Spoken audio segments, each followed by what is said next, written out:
तो दोस्तों आपने सुना, ये थे हमारे साथ उकलाना से आईएनएलडी और बीएसपी के साझा उम्मीदवार बलराज सब्रवाल जी। कैसी लगी आपको इनके साथ बातचीत, और जो जो इन्होंने अपनी बात रखी है, जो जो मुद्दे इन्होंने बताए हैं, उन पे ये खरा उतरेंगे, और खरा नहीं उतरे तो हम इनको दोबारा से फिर पकड़ लेंगे। मिलते हैं फिर किसी नई वीडियो के साथ। आपका बहुत बहुत शुक्रिया। नमस्कार दोस्तों, स्वागत है आपका खबर हरियाणा के यूट्यूब चैनल पर। और आज हम उकलाना हल्के से जो इंडियन नेशनल लोकदल और बीएसपी के साझा उम्मीदवार है बलराज सब्रवाल जी, उनसे बातचीत करेंगे। किस तरह का उनका चुनाव चल रहा है, क्या तैयारियां हैं, आने वाले प्रोग्राम किस तरह के हैं, किस तरह की उन्होंने लगाम खींच रखी है। स्वागत है जी आपका। आपके चैनल के माध्यम से मैं सभी दर्शकों का बहुत बहुत धन्यवाद करता हूँ। तो किस तरह का चल रहा है जी चुनाव अभियान? बहुत बढ़िया चल रहा है। सबसे पहले तो इंडियन नेशनल लोकदल का गठबंधन बहुत मजबूत है, संगठन बहुत मजबूत है, और उससे भी मजबूत हमारा जो है बसपा का संगठन है। और दोनों संगठन इकट्ठे हो गए तो नेचुरली ये बहुत बढ़िया संगठन है, और काम करने वाली दोनों टीमें हैं। और चौधरी देवीलाल की नीतियों पर चलते हुए चौधरी अभय सिंह चौटाला पब्लिक के बीच में जा रहे हैं, और इतना प्यार, अथाह प्यार मिल रहा है। और जनता बीजेपी और कांग्रेस से परेशान हो चुकी है, उनको एक अल्टरनेटिव चाहिए था, और वो विकल्प के तौर पे इनेलो और बसपा का गठबंधन मिलते हैं। तो आपकी उकलाना के लिए फिर क्या प्राथमिकता रहेंगी? अगर आपको उकलाना की जनता मौका देती है तो आपके दिमाग में क्या क्या विजन है उकलाना को लेकर?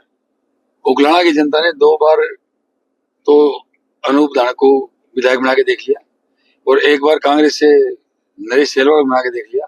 उकलाना की जनता इस बात से बहुत परेशान है कि 15 साल के दौरान उनके 1 साल में जितने काम होते उतने काम ही नहीं हो पाए। और मैं ये बताना चाहता, मैं अधिकारी रहा हूँ पहले, मुझे पता काम कैसे होते हैं, काम कैसे निकलवाए जाते हैं। जब ये पावर हाथ में आएगी तो उकलाना हल्का के सारे रुके हुए काम होंगे। और जो हमारा घोषणा पत्र है उसमें सभी समस्याओं का समाधान ऑलरेडी दिया हुआ है, और जैसे हमारी सरकार बनेगी पहली कलम से ये सारी घोषणाएं लागू कर दी जाएंगी। आधी समस्या समाधान तो ऐसे हो जाएगा। तो आपने जिस तरह चुनाव लड़ रहे हो, प्रचार कर रहे हो, कहीं ना कहीं आपको ये लगता है कि अगर पहले से ही कैंडिडेट को थोड़ा आभास हो जाता कि ये जिम्मेवारी मेरे को मिलेगी तो कुछ टाइम पहले ही मैदान में उतर सकते थे? इसके बारे में कुछ? देखिए, ये तो कोई भी पार्टी आभास नहीं कराती, लेकिन हाँ ये सच है कि ज्यादा टाइम मिलता तो मैं लोगों के बीच में और ज्यादा जा पाता। बाकी मैं तो 15 साल से लोगों के बीच में दुख सुख में, हरी बीमारी में, हर तरह के प्रोग्राम में साथ ही रहा हूँ। हाँ, लेकिन ये सच्चाई है कि जो तैयारी होती है इलेक्शन लड़ने की, वो टिकट मिलने के बाद होती है, उतने टाइम को मिला है। हम जिस तरह से उकलाना का तो सर्वे रिपोर्ट कर रहे थे, तो जहां जा रहे थे टिकट जारी करने से पहले ये बातें आ रही थी कि बलराज जी भी खुद ये कह रहे हैं कि अगर हमारी पार्टी पूर्व विधायक, अगर मैं नाम लेना चाहूँ तो अगर नरेश सेलवाल को जिम्मेवारी देती है ये, तो आप उन्हें जिता दोगे। इस तरह की कोई चर्चा थी या फिर ये वैसे ही कोई भ्रम फैला रखा है? देखिए, पॉलिटिक्स है, हमें राजनीति आती नहीं। मैं तो पहले सामाजिक आदमी रहा हूँ, और आज भी मुझे राजनीति नहीं आती। अब राजनीतिक लोग पता नहीं क्या क्या कहते रहते हैं, कई तो ऐसे प्रश्न करते हैं जो मुझसे पूछने जागले से पूछना चाहिए। अब नरेश सेलवाल जी क्या कहते हैं, अनूप धानक जी क्या कहते हैं, उनका काम हो। और कुछ चर्चाएं बनाने के लिए लोग अपने आप को चर्चा में रखने ऐसी बातें कह भी देते हैं। तो अभय सिंह का ये कहते हैं ना कि जुबान का धनी है। आपने कभी ये देखा है कि हाँ इस फैक्टर से या इस कार्य से मैं प्रभावित हुआ उनके, और तब जाके ये लगाओ कि हाँ वाकई में ये जुबान के धनी है? कोई ऐसा उदाहरण बताना चाहो तो आप? ऐसा उदाहरण मैं आपके गाड़ी में बता देता हूँ। मेरे साथ बैठे मामा जी के लड़के जी, हम एक बार कहीं गए थे चौधरी अभय सिंह चौटाला के पास में, तो उसने एक इशारा किया था कि सब्रवाल साहब आपको भी ये एप्लीकेशन देने की जरूरत पड़ी क्या टिकट के लिए? आपने इतनी मेहनत कर रखी है। तो इसने कहा कि टिकट डिक्लेयर कर दिया आपकी।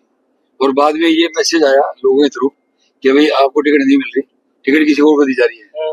तो इन्होंने ये कहा था कि अगर ये टिकट नहीं दी तो ये जुबान की धनी नहीं है, और अगर ये टिकट दे दी तो मैं दुनिया को कहूंगा कि हाँ अभय सिंह चौटाला जुबान की धनी है। और जो पूर्व विधायक थे, आईएनएलडी के उम्मीदवार थे, उनका आपको किस तरह का समर्थन मिल रहा है?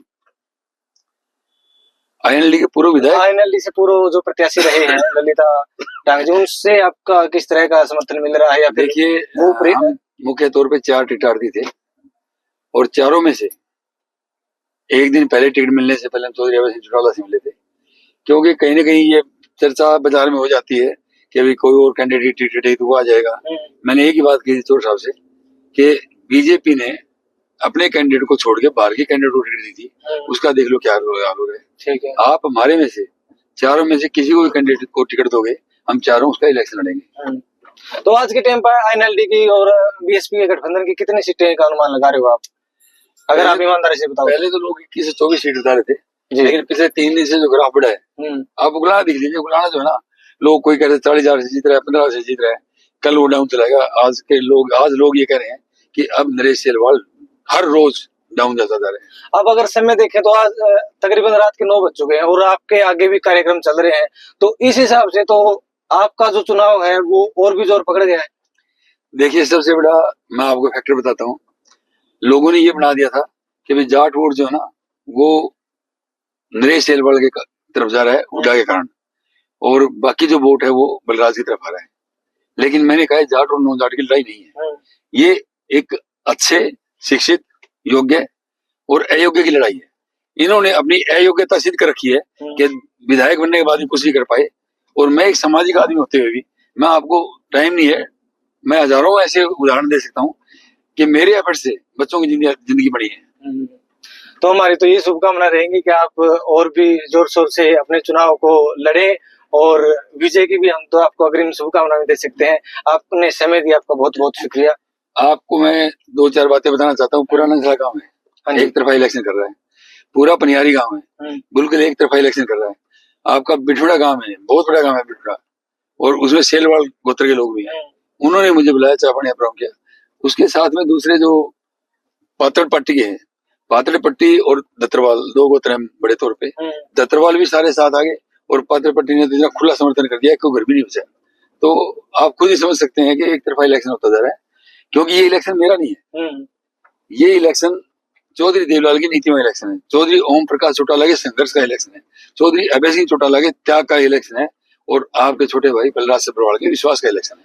आपने नीतियों की बात की, एक तरफ चौधरी देवलाल की नीतियां दुष्यंत और अजय जेजेपी वाले भी कह रहे हैं, और आईएनएलडी पार्टी भी चौधरी देवलाल की नीतियों का जिक्र करती है, तो इस पे एक मोहर कौन लगाएगा दोनों में से? क्या बताया आपने सुनाने में? चौधरी देवीलाल की नीतियों का जिक्र किया, जेजेपी पार्टी भी इसका पुरजोर तरीके से वो करती, समर्थन करती है।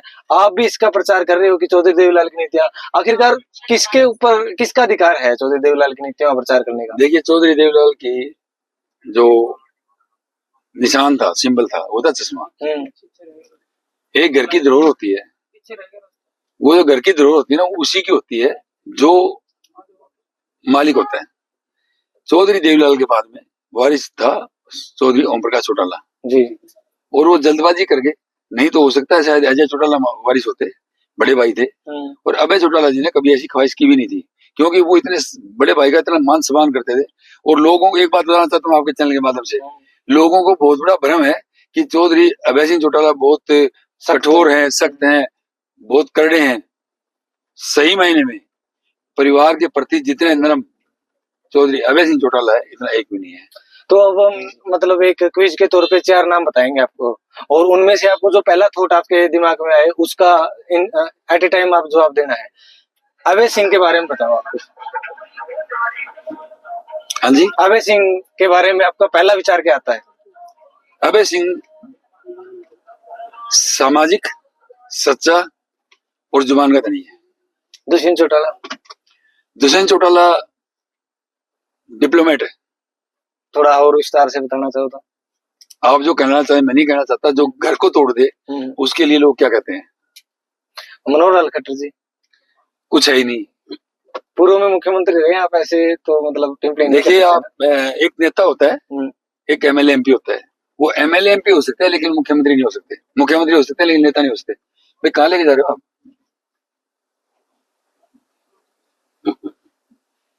तो के बारे में बताओ जरा। मनोहर लाल जी के लिए मैं एक इतना ही शब्द कहूंगा कि उनका किसी तरह का सामाजिक दाना बना उन्होंने देखा नहीं था।